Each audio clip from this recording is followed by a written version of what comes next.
ეხლა რაც ხდება, პრობლემა არის ის, რომ მარტო 12-დან 11 წელზე კი არ ჩამოდის და ეს კი არ ართულებს იმას, რომ მზად იყოს ადამიანის სწავლისთვის. უნივერსიტეტებში იწყებენ ადგილების შეზღუდვას. უნდათ რომ შეზღუდვან უნივერსიტეტების რაოდენობა, რომელსაც შეუძლია რომ რაღაცა სპეციალობები ასწავლოს, მაგალითად რეგიონულ უნივერსიტეტებში ამბობენ, რომ იქნება მხოლოდ აგრარული და პედაგოგიური, გარდა ქუთაისის.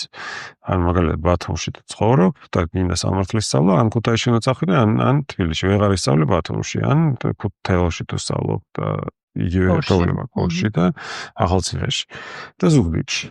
ან მაგალითად პროგრამირების სწავლა თუ და კომპიუტერული მეცნიერებების ბალავარიაში მოგიწევს ან ქუთაისში და ან თბილისში წამოსვლა. თბილისში თუ ცხოვრობ, თბილისშიც ვეღარ ისწავლე ამას, უნდა წახვიდე რუსთავში უნდა ისწავლო და თქვენს რომ უნდა გავიტანოთ ქალაქარეთ.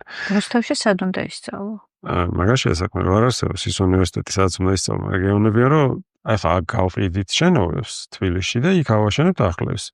და თბილისში გავყიდავ შენობები როგორ ააშენეს. ანუ ჭავჭავაძეზე გავყიდით შენობებს და რუსთავში ავაშენებთ და იქ იარას თქვა. ჭავჭავაძე და კოსტავაზე, მაგალითად იქ ტექნიკური უნივერსიტეტის შენობებსაც გავყიდიან, ჭავჭავაძეზე გავყიდიან.